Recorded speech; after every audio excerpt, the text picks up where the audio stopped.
friends here.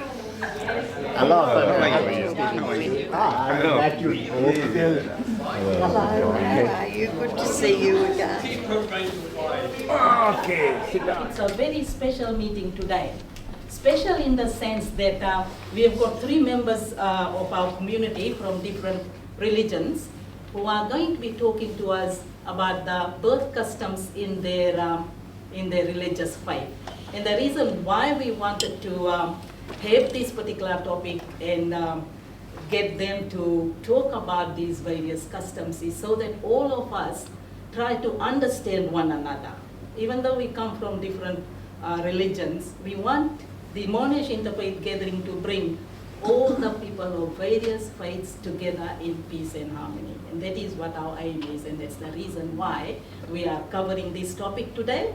And at a later meeting, we will be covering other topics among different religions as well. So it really gives me great pleasure to introduce our speakers today. The first speaker will be Miriam Mulaski, and she is from Judaism faith. Miriam, who is of Jewish faith, was born in Warsaw, Poland. When she was 4 years old, she left Poland to live in Israel, where she grew up. She studied nursing in Israel and married and had a daughter there. In 1977, she migrated with a husband and daughter to Australia on a nurse's visa. And another daughter was born in Australia. She's now retired from nursing. She's regarded as a very humble and down-to-earth person. So welcome, Miriam. And we are Okay, so my name is Miriam, and I grew up in Israel, and I was asked by Farouk to tell you about the Jewish customs and when it comes to a birth of a baby. So a celebration of a baby is always a very happy occasion, and always accompanied by wonderful meal, food, prayers sometimes, depends on your background, and celebration, of course. But there are differences in the rituals that of having a baby, because the Jewish community is very diverse, not homogeneous. So it will be like from secular, liberal, traditional, orthodox, and ultra-orthodox. So it depends what is your background. The community is also divided by the origin of people. Because there are Ashkenazi Jews who come from Europe. There are the Sephardi Jews that come from the Middle East, North Africa, and so on. So there are differences, and it's based on where you come from. You bring your customs, you bring your habits. But when it comes to having a baby, everyone is happy everywhere, no matter where you come from.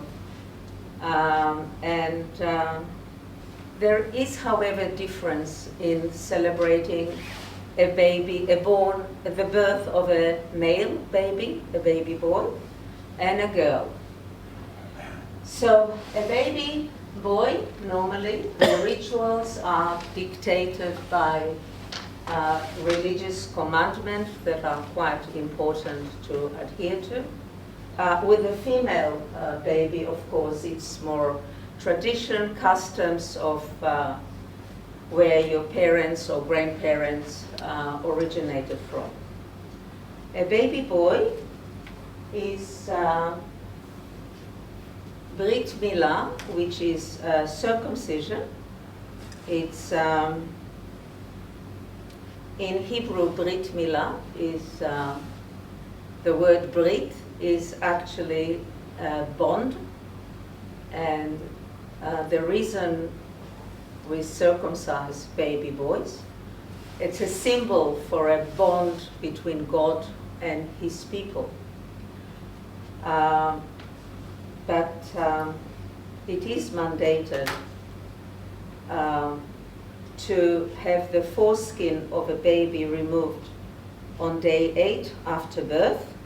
It is performed by a mohel, who is a person trained in this task.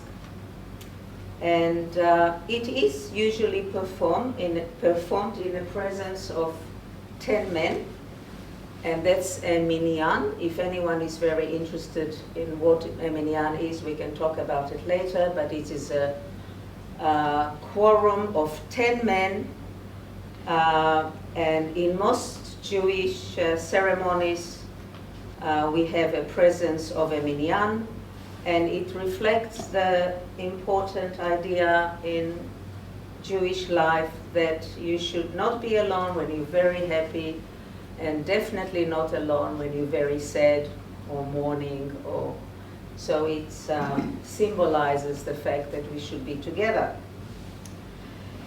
So, and the ceremony of the Brit Milah, or the circumcision, is accompanied by prayers and naming the baby boy only after the circumcision and only day 8. And then it is said in Hebrew, Ve'ikara Shmo B'Israel, which means, and his name in Israel is known as Isaac. So every baby, no matter where they're born in the world, a male boy is given a Hebrew name.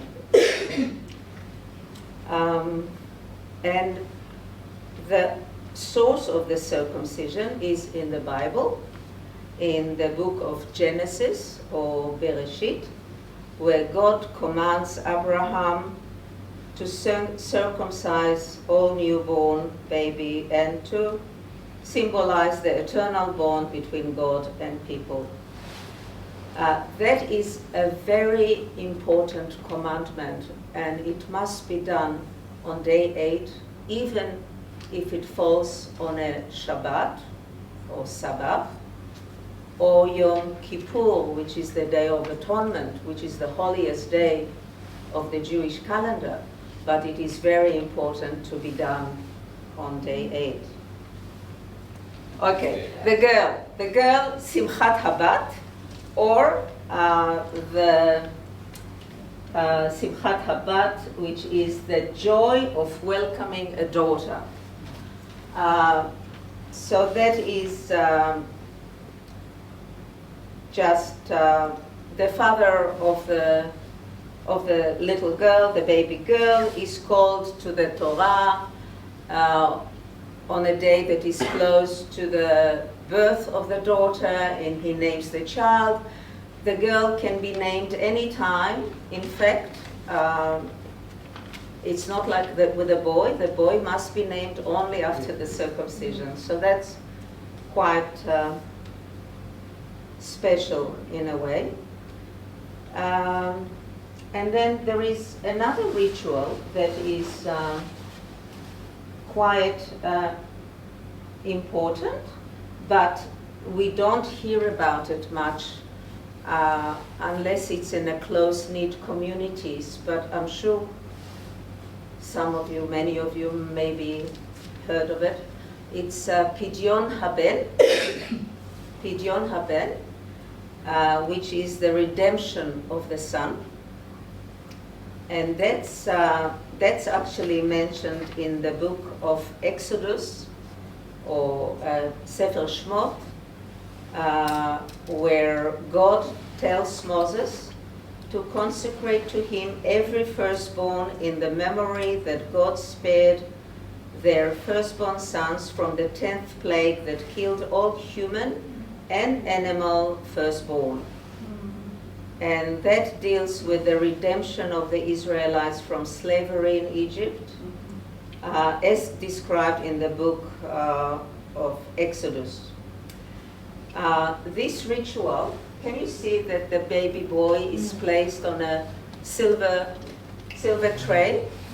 And that's only after 30 days. The baby boy, who must be the firstborn in a natural birth.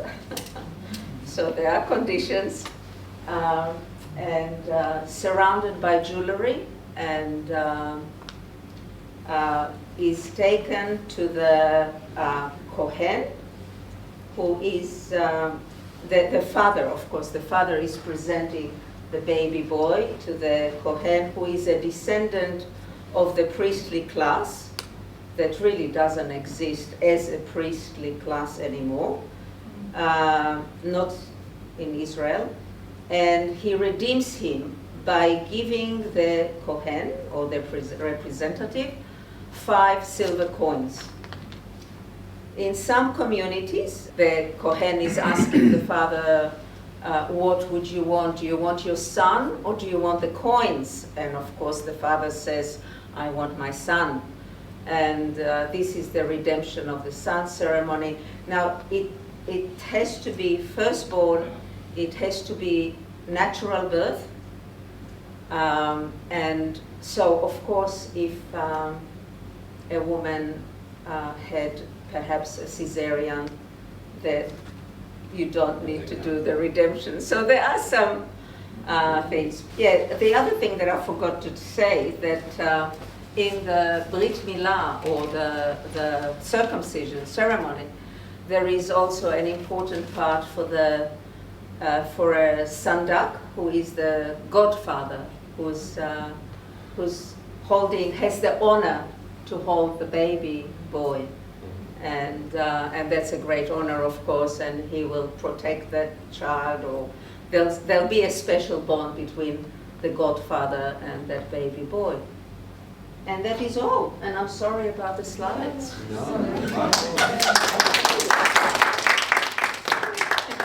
What an interesting account of all that was associated with birth customs in Judaism. Thank you, Miriam. Sorry about the And I'm slides. sure there will be a number of questions Okay. from our audience who would like Okay. to answer, so if you do not mind, No, you no. can just ask No, no. them. I just wanted to ask whether there are any customs that pertain to the mother. Well, that's known well in the birth of a child. No, not to my knowledge. In the circumcision, it's the father who's naming, even naming the daughter, but there are no commandments as to the mother. No, not to my knowledge. Actually, sorry, forgive me, I believe there's a requirement for ritual bath. Pardon? Ritual bath. Ah, mikveh. Mikveh. Mikveh, no. After about, I think it's about 30 days, it's a certain amount for the boy and a certain amount for the girl, and I forget which is which, but they're different. But after a certain number of days, you're supposed to have a bath in the mikveh. When celebrating a birth of a boy or a girl, Something like that. I had a daughter born in Israel. I did not. I think the mikveh, you're right, is before a wedding, and when you are in a very Orthodox community, there is an importance for the woman to go to a mikveh, which is this communal bath. But it has to do with something different, not with the birth, I don't think. No, not to my knowledge. But Any other questions? Yes, Farouk? Farouk, and then after that, Jen. Yes. Why the boys are differently treated?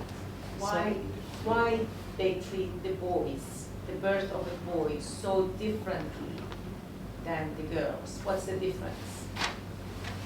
I don't know if you'd like the answer. Or your perhaps Your opinion. Your opinion. Am I allowed to say? No. You say. You answer. Yeah. The religion was very unfair at that time. People know make any way for Yeah. it. Okay, is They that provide. Now, we can see the boys especially are very, very important. However, there are other communities. This is in the, we're saying again, did you see the slide, the ultra-Orthodox, the Orthodox, the liberal, even, but when you come to the traditional, the secular, but even the liberal Jews, a woman has a great importance. In the liberal Judaism, there would be a female rabbi, which is unheard of in an institutionalized religion. It would not be really recognized as such by the rabbinical office in Israel. It will not. But women are very important in communities, in the secular ones. But still, even in a secular community like me, right, a Brit Milah would be in complete adherence to the regulation here. Perhaps there won't be a minyan, there won't be 10 men, but there will be a Brit for the boy, and it will be done on day 8. And the boy will be named only after the circumcision. But yeah, boys are important. But in the secular ones, yes, the women also are called to the Torah. In a liberal synagogues, they are very active, yes. But that's not a big, yeah. Who chooses the name? Just a minute, Michelle. I think Jane had a hand up, so after Jane. Sorry, Jane. Oh, I was just going, you said that the father gives the head of the synagogue 5 gold coins. No, 5 silver coins. Just Okay, coins, fine. it's symbolic. It's a symbolic thing. Is there anything, is he expected to do anything special with them, or he just does whatever he does? No, it's not a very, we don't see it much. Well, I don't, and people that I know in Israel, or they normally, it's done in very close, quite Orthodox communities that adhere to that. No, he's not. So it's a symbolic thing. Some people say it has to teach the father some humility, that he's going so proud, I had a baby boy. So after a month or so, he can just come down to earth and yeah, so, and also because of all those strict rules that it must be the firstborn and not cesarean. Today, many women have cesarean. And things like that, or not having a miscarriage before. There are some rules and regulations that I don't know everything. Yes, Michelle. Yeah. Just wanted to ask, who chooses the name for the baby? Look, the choosing of the name is very personal. Normally, the parents, the grandparents. In some families, again, it's a tradition.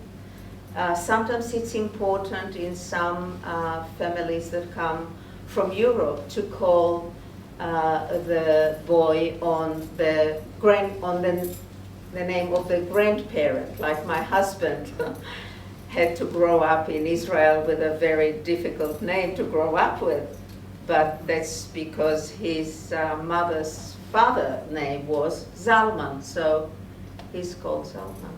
Yeah. So, but today you have the freedom of choice. You choose the baby's name, but with a boy you cannot name the baby immediately. You must wait for the circumcision. Our next speaker will be Sashi Kocher. Now, for me to introduce Sashi, and tell you all about Sashi, I might be standing here for the whole night. So I don't want to do that. I'm just going to give you very briefly an account of Sashi, what he has been up to. For the past 10 to 12 years, Sashi has spent most of his time as a volunteer in helping others. During this time, he has been Justice of the Peace, Plasma Donor, Peace Ambassador, and has worked tirelessly with the community, the local primary schools, and Friends of the Children Foundation activities. He has also served faith communities as president of Monash Interfaith Gathering, our Monash Interfaith Gathering in the past. For his total commitment and tireless work, Sashi has won numerous volunteer awards. It is too numerous for me to itemize and name them. So here, Sashi Cotton, welcome.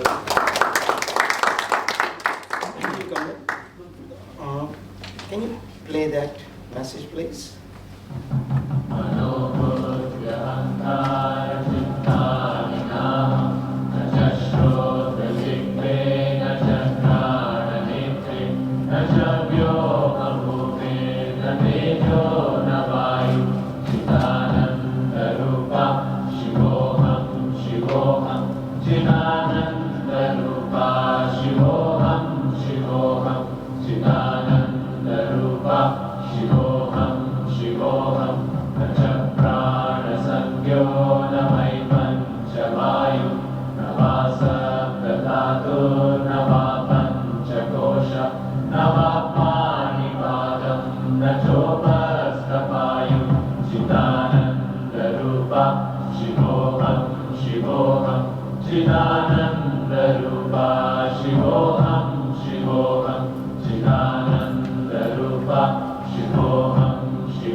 Now, you must have read it on this message that in Hindu mythology, there are stages right from the birth till the end where some or the other god is with you.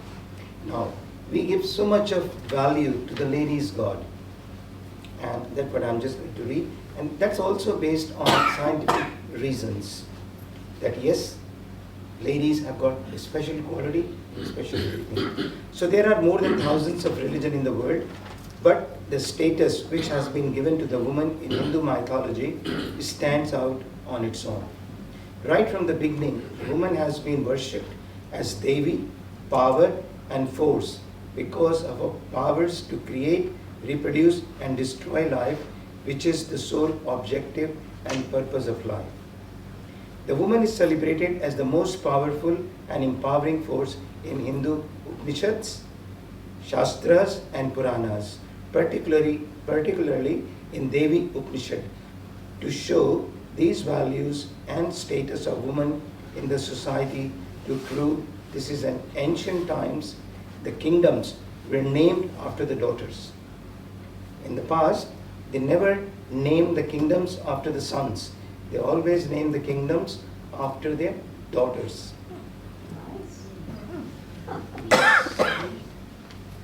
Because of the value they gave it to the woman, that right from the day one, when she's born, she suffers, she looks after the family, and one day she leaves everything and go to a new place and start a new life there.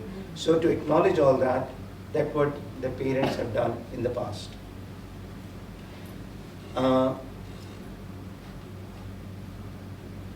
Hindu texts present diverse views on position of woman, ranging from feminine leadership as the goddess to limiting gender roles.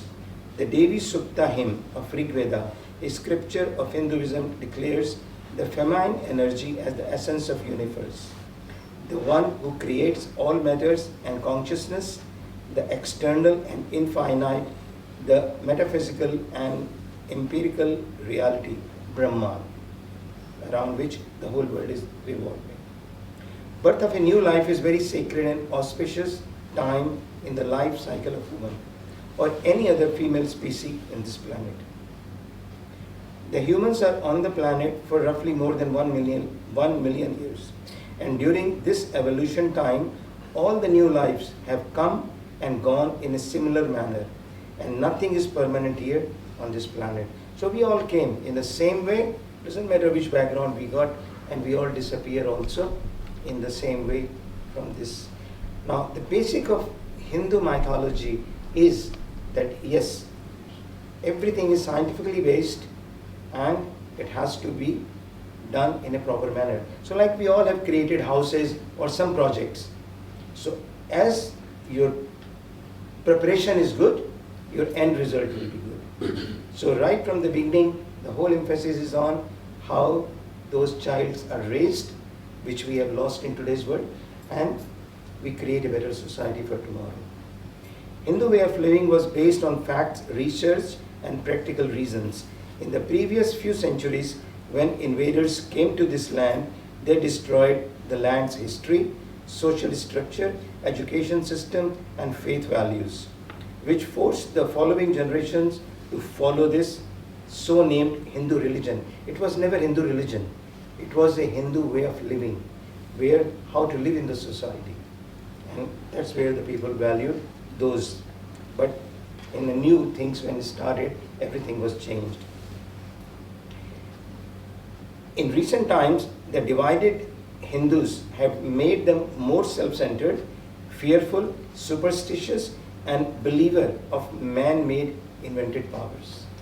Because there are so many gurus and this and that who are teaching, and their position is gone above the God, and people are following those things have changed.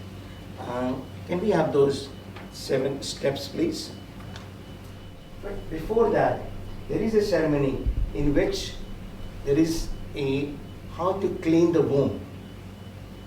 So once your womb is cleaned, then you are going to invite that soul which is going around, because Hindu mythology is based on reincarnation. So once we are gone, we again come back to this earth in some form, and then we look for womb where we want to go. And once the place is clean, nobody wants to hire a house which is not up to standard. So that's where they come and they take that. So the first incidence is how to clean the womb and get ready for that. And there are evidences in Hindu mythology also that when the child is in the womb, that child has learned so many things from their parents when they are talking and listening. Now these days we talk about family violence and this and that. The child inside is listening everything, and those things influence them. They can never forget that, and they suffer whole of their life, those things. So the first thing is the birth ceremony. The second thing comes when Namkarana, like the child has been given the name. Now in the olden days, all those names were given of the good people, so that you always aspire to become like that. You don't give a useless name and then you become useless. That's what the fact was. So like Ram, Lakshman, and Shiva, Hanuman, people used to give those names so that you aspire to become like them, or whoever is the known person around you. The third is Nishkarma, the first outing traditionally. So after 3-4 months, because when you are born, you are weak, mother is also weak, so they don't take straight away out. And after those 2-3 months, they take you out to meet the people, or maybe go and have an ice cream or something. Then after that, when you grow a little bit more, the first time you are introduced to the solid food. Yes, the first grain eating. Then after comes, the original hairs are removed. So all your original hairs are removed, which is mundan, and you start with the new fresh hairs. Then after that, it comes Karna Vida. Like you must have seen the few boys and girls, they have their ear piercing. So that time, when they grow a little bit more bigger, that starts. And then after that, their learning process start when they go under the influence of some teacher and they start learning about the law. So that's how the whole cycle goes. And then when they grow, one day they start again the whole life and then they disappear. So that's all. These are my views, my thinking. I may be wrong, but I don't know. Thank you very much. Thanks, David. Thank you. You can stay there because I think there will be some questions from the audience. So it's your turn. Whatever Sashi has said, if you would like some questions to be asked, this is your turn. Yes, sir. You say that there are those ceremonies, but really happening in a big bang? Is it every one of those steps you get Few together? happen in a big bang, big way, but few happen just in the family. Right. Yes. Not in a big bang to show the community or everybody. They just celebrate that in a small family. Yeah. I mean the having the first grade, I suppose, is a big, Yes, big thing. it is great. And it used to be very important. But now the way the society is changing, everybody is reading on that, yes, and reciting all those things. Nobody knows about the real books, real meanings. Yeah, that's a fact. That's a fact. Yeah. People are doing prayers, oh, no, that's it. But they don't understand about what they are reading. So those things have gone. That's again my way of thinking and understanding the way I see and learn. Yes. Dalina. Yeah, two questions. One is there any difference? It's not buy one, get one free. Sometimes too much, right? Is there any difference between the woman and female and male? The female, yeah. Male was always wanted because that gives the helping hand to the farmer or the person who is doing the business or doing anything. But the girls has got even better value than the boys. Because in our society, always girls had a special place than the boys. But lately in modern times, yes, we want the boy, we want the boy. So everybody started drifting away in that way. Yeah. The other one is, do you read horoscopes? Horoscopes. They used to make, Right. because at that time, when somebody is born, every planet is at certain place. And if somebody has got the real knowledge and wisdom, they can predict what kind of future that person will have. But these days, everybody is clever and smart. Yes. So it's happening.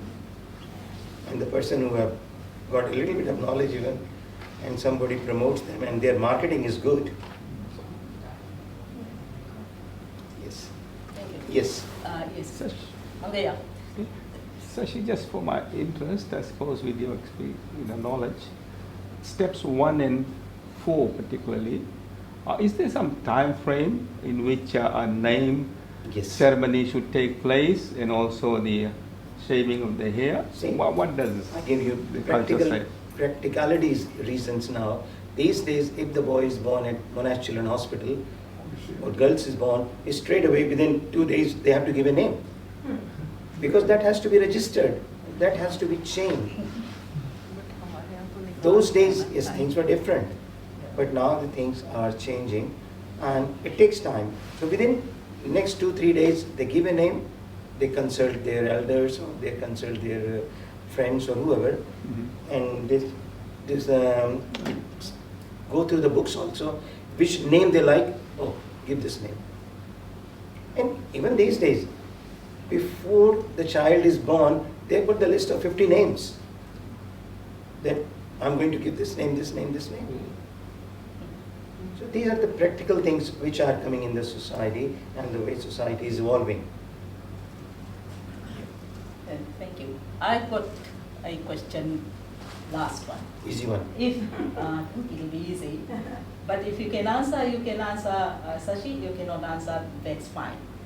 Just tell us something about two rituals. One is called God Barai, Yes. and the other one is called Yes. Chatti. I'm You can going to very speak briefly- about the God Bharai.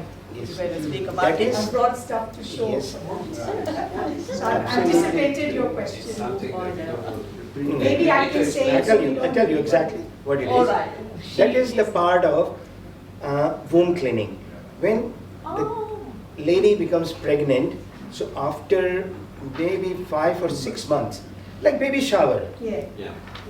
baby shower. So after that, the elders, they organize that kind of ceremony. Like we didn't have anyone. And we had our elder friends in Geelong. When our daughter was born, they did all those ceremonies for us. Mr. Bakchi and Mrs. Bakchi. And they did all that.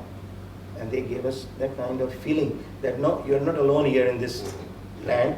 We are here with you. So that's the part of that ceremony that yes, baby is taught that yes, there are people around you. You're not on your own. And be with us. Thank you. Thank you, Sashi. Thank you. That was really good. And if you still have some other questions, always please send it over to us. We can edit on. Too quick. Let me come back. Just mindful of the time. So our last speaker is now Dilnaz Bilimoria. So I need a volunteer before, you can keep it, I'll come. Okay, let me finish it Yes, and then yes, we'll come, see come. if we can find a volunteer. Farouk can become a volunteer. She's going to be our pregnant lady.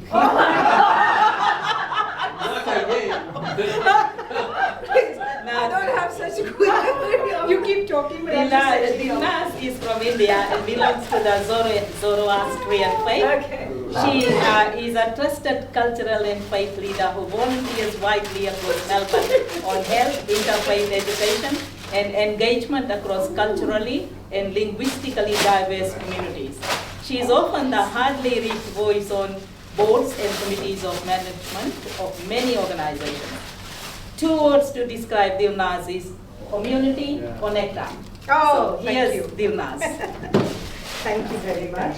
My name is Dilnaz Bilimoria. My husband Homi is at the back. Hi Homi. And we're from the Zoroastrian faith. I have to say that I'm not part of Monash Interfaith, but thank you very much for having Homi and me here today. And I just thought I'd make it, sometimes it's great to have slides and it's great to have sheets, but I love a show and tell. Yes. Who doesn't? So I thought I would do it as a show and tell and start actually from before the baby arrives, which is called the baby shower or the God Bharai. God means lap, Bharai means full, so fill the lap. In ours it's called the Agarni. So this is our wink wink pregnant lady in our Zoroastrian faith. This is a symbol of our holy angel, and I'll keep it here and you all can come and have a look. I have to quickly start by saying that the Zoroastrian faith, as some of you would know, was there in the ancient Persian Empire. So it predates Judaism, it predates the Abrahamic faiths of Christianity, Judaism and Islam. And it was the famous Persian Empire with King Cyrus and King Darius and King Hormuz and all the famous kings. However, and great respect to everyone in the room and all faiths, but this is history, so I'm stating it as it is. When the Islamic regime came through the empire, the Zoroastrians in Persia, ancient Persia, which is Iran, Iraq, Azerbaijan, Armenia, all the way to the Greek border, Zoroastrians were told either convert or die. So many converted. So a lot of us from ancient Iran, be it the Baha'is, be it the Zoroastrians, be it Muslims, at some stage were originally Zoroastrians. And then, you know, it kind of went into different ways. So we were the original boat people, and the reason why I'm bringing this in before the ceremony is just to explain to you all why our ceremonies are a mix of different faiths within India. So we got onto boats, and we had to leave with a few belongings, you know, children, old people, seniors, parents, and many boats perished. a few boats reached the coast of India, the western coast of India, in a place called Sanjan.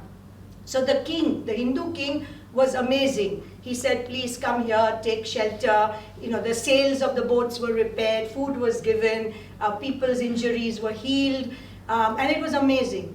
But then the king said, now you need to leave. Because you've stayed here, you're okay. But where would we go? We really had no place to go to. So we explained to the king, and he said no. He asked one of his elders, this is really convenient. He said, bring a glass of milk. And he said, you know what? This is our country. This is India. And the milk is to the top of the surface. So, you know, anything else will be put, things will be spilled. Blood will be spilled, so there is no place for you. So our elder took that same cup of milk and asked for a spoonful of sugar. And he said, please add the sugar in the milk, dear king. And when the king did, he said, has anything been spilled? And the king had to admit that no. He said, taste the milk. The milk is sweeter. And he said, that's what we Zoroastrians will be to your Indian community. We'll be the sugar to your milk.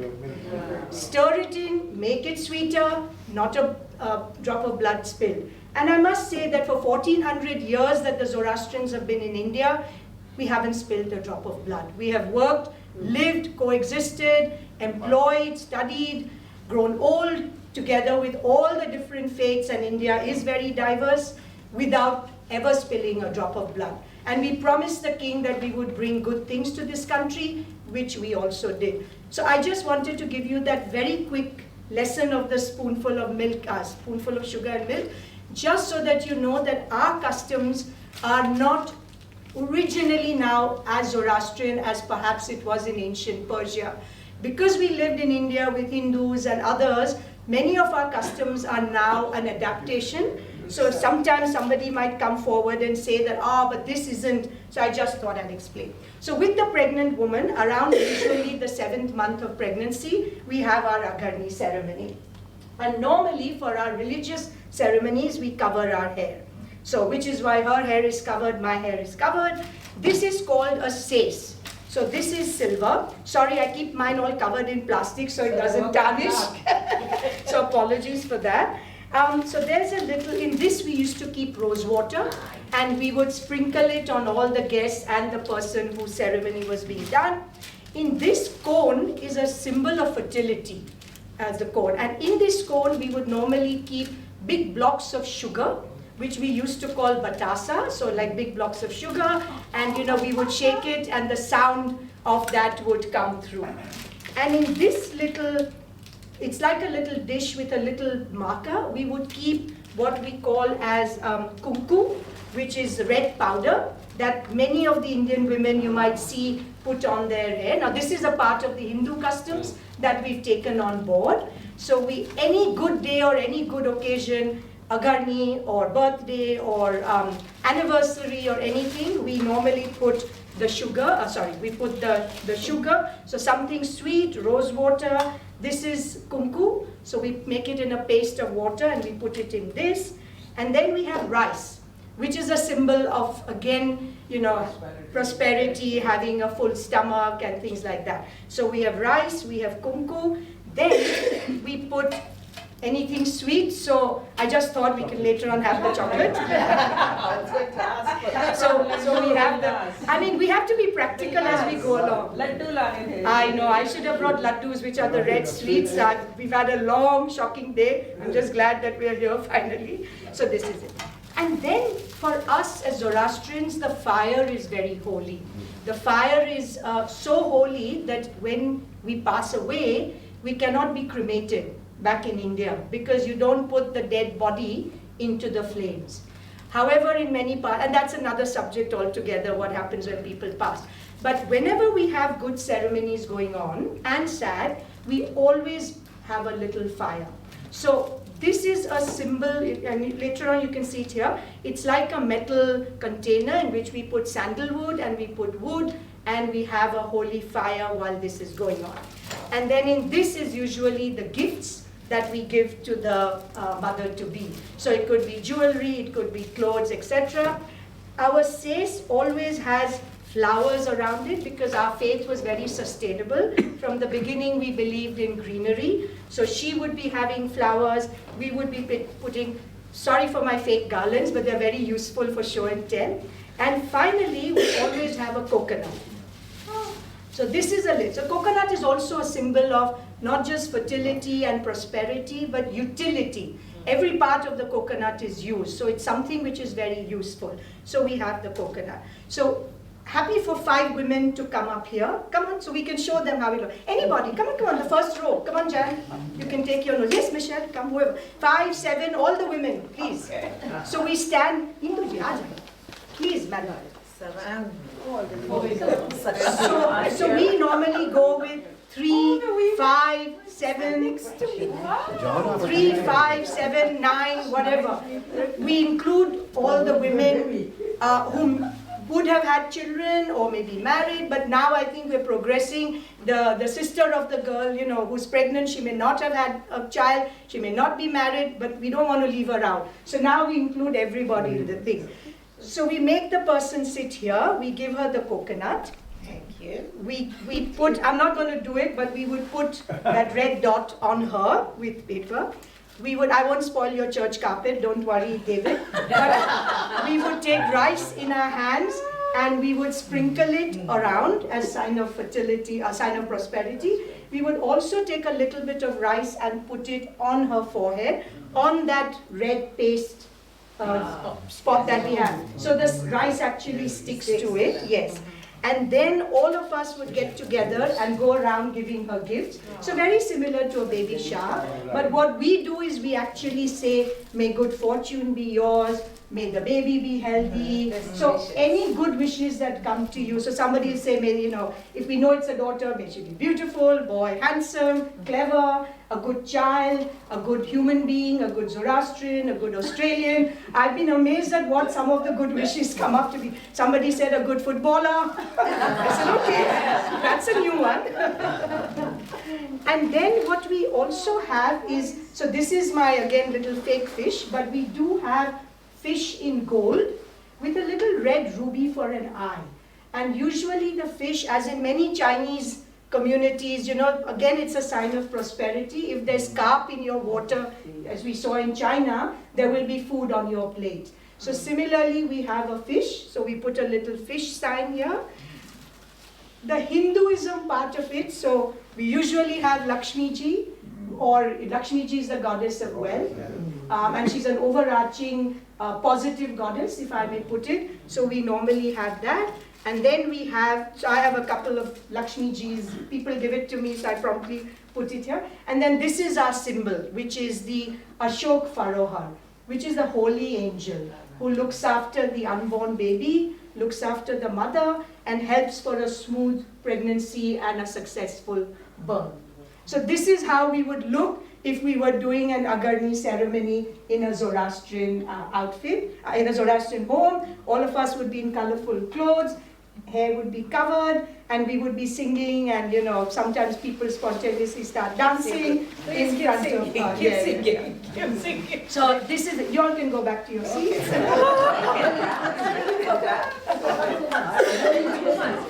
Thank you, ladies. Okay. After the baby is born, so this is for the 7th month, so the lady gets a lot of gifts. The one thing I wanted to say is that the Agarni ceremony for Zoroastrians is not about the baby. It's about honoring the mother. It's about wishing the mother good health, the strength to bring up the baby once the baby is born, the strength to, you know, through hard times and good times, to be the best mother. So this Agarni ceremony, unlike some cultures where you have the baby shower, you call it a baby shower because it's all about the baby to be born. For us, it's all about the mother. So we truly, you know, we hold her hand, we wish her, it's all the good wishes for her to be a strong and, you know, a good mother to the baby to come. It's only done for the first delivery, not for the 2nd child or the 3rd child. I know my son always says, when I'm 50 years old, I'll have to go to a psychiatrist because you never did an Agarni ceremony. Your fault. But this is it. Once the baby is born, for us it doesn't make a difference whether it's a cesarean or whatever. between the 4th and the 7th day, we keep a blank sheet of paper and a red pen next to the baby's cot. Because we believe, now this is whether it's Lakshmi ji, we call it Vehmai. Vehmai is Mai's mother, but she is the heavenly mother. So she will come sometime in the night between day 4 and day 7 and write the baby's fortune on that piece of paper. So many Zoroastrian mothers, I know that my mom had kept mine, along with a little bit of your hair and the first tooth, there was a sheet of paper with a red pen. And I said, gosh, why is the paper? And she said, that's it. So we did it for our children, but then I used the paper and the pen. So they write it. For the first 40 days, the mother is kept rested. I think you also mentioned it. It's also because scientifically the menstruation can take anywhere between 1 month to 1.5 months for the cycle to start again after the woman's had the delivery. So for those 30 to 40 days, the woman is kept, safe. We have, in our custom, we have a sari. I think most of you know what is a sari, 6 meters of cloth. So the day after the baby is born, if it's a normal natural delivery, a lady comes to your house who's a masseuse, but a traditional masseuse. So she makes you lie down and gives you a massage, a thorough oil massage, from the tip of your head, literally, to your tiniest toe. So she'll give you this massage, which many cultures have, the Hindus also have, and I believe some Muslim families also have. But then she takes this old cotton sari belonging to your mother or whoever and makes you stand and starts to wrap it from under your chest to above your pubic region. And that, simply speaking, pushes your stomach back in. And she'll wrap 6 yards of this round and round and round, and it can be pretty long. 6 yards is not a joke, 5.5 meters. And then puts these 2 big safety pins here.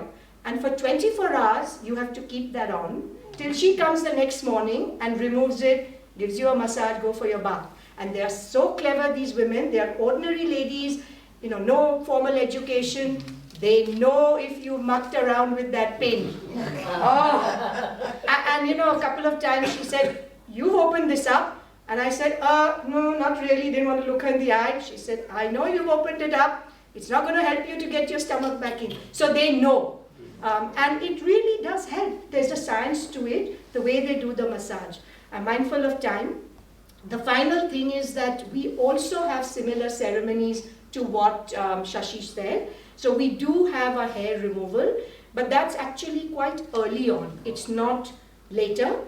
And we actually have a traditional barber who brings a cutthroat razor, the one that flips open, that you see in mystery movies and horror movies and whatever. He flicks open this razor, he makes the baby sit on possibly not the mother's lap, because that's quite traumatizing. So some uncle, or sometimes the father, or your grandfather. So the baby sits, and baby is distracted, and in one swish, he manages to remove all the hair on the baby's head. So that is a ceremony that we have. We don't necessarily call it mundan, which is what Shashiji said, but it's a sila. Basically, it says that you need to cut off the nails of the baby.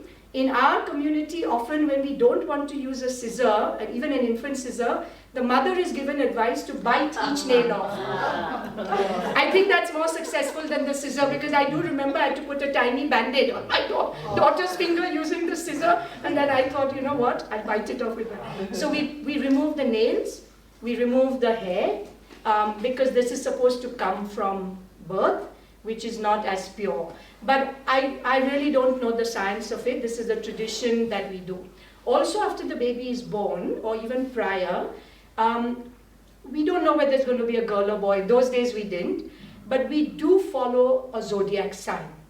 So it's basically your name is following a particular. So for example, I'm May born, so I was Taurus.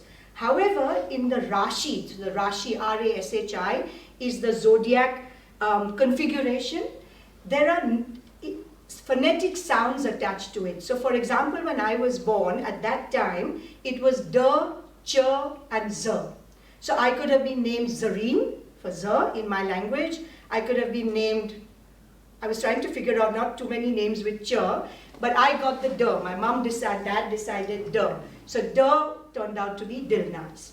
So it could have been a name starting with 1. So my husband is Hormuz, commonly known as Homi, and when he was born, it was her, sir, and fur. So which is why his parents decided to. So that is that connection. And then, similar to some of the Hindu customs again, you may get an astrologer to prepare what we call as a tapka.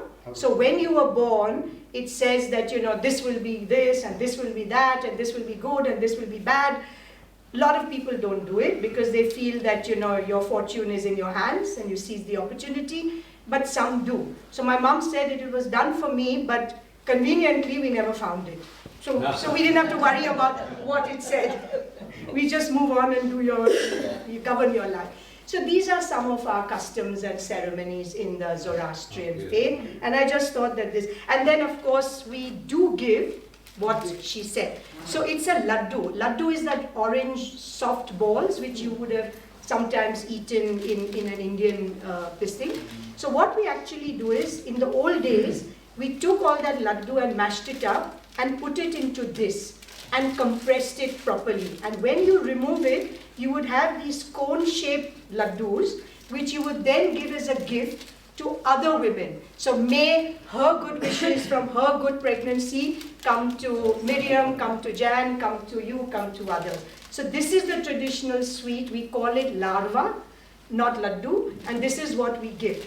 And for the main one, which is given to the lady, if we want, or if someone in the group wants to get pregnant, trying to get pregnant, maybe not too successful, we remove the tip of this and we quietly feed it to that girl. And the custom is that because it's from her hands and held next to her belly, it will give her the good luck of having a baby. So these are... I'll give you some. Yes. I think that ship has sailed for most of us, but this is the custom. Yeah. So this is it. Any questions? What a beautiful presentation over there. Well, very interesting. Thank you. Wonderful. So, I think we may have some questions over here. So this is the time to ask. 1 minute. Give me a pen. Yes.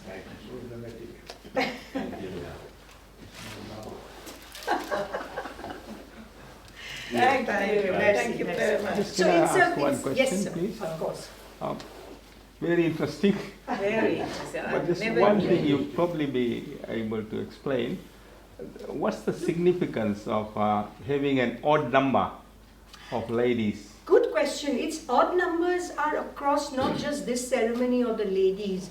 The odd number, and somebody else asked me the other day when I spoke to the Iranian Association of Victoria about the Zoroastrian faith, so I was invited as part of their Nowruz thing. Somebody asked me this question, and I've been trying to look it up and not actually getting the right answer that I want to share. So in many of our ceremonies, Homi, any idea why odd numbers? In many of our ceremonies, so you know, we do the rangoli, you know, that's what I forgot. So like Hindus do, that lovely design for Diwali outside your house with white powder and colored powder. So we actually do it every day in a simple form. And I do it every weekend or every fortnight when I clean the outside of the house, I do it. It's basically an auspicious, and we would do it for this. It's basically an auspicious thing that, you know, when you have colored outside your house, good fortune and good luck will come your way, and health and happiness. If someone has passed away, we don't do it for a month or 2 months, whatever. Even there, it's odd numbers. So you do either 3, I mean, if you know it. Young people like my daughter who just went and made about 100 designs, and then I said, what happened to 3, 5, and 7? She said, oops. But so in many things we have this 3, 5, 7, 9, that kind of odd number configuration. I might have to ask my elder, my priest. Yes, Shashi. The reason behind all these things was, in case something goes to voting at the end. We're covering all bases. So there will be no even numbers. Good point.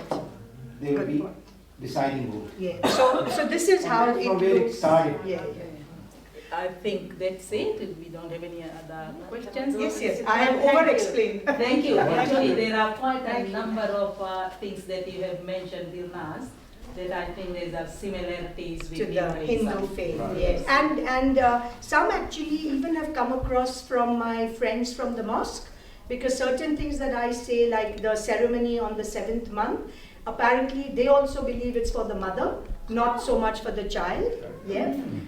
So there are some of these, you know, we don't differentiate between a boy child and a girl child. Our religion was known back in Persia. Women could inherit from their fathers. Women could go and get themselves educated. I'm talking of 3,000 years ago. Ours is a written religion, so both girls and boys in the family were, you know, authors or could write and read and spell and numeracy, run businesses.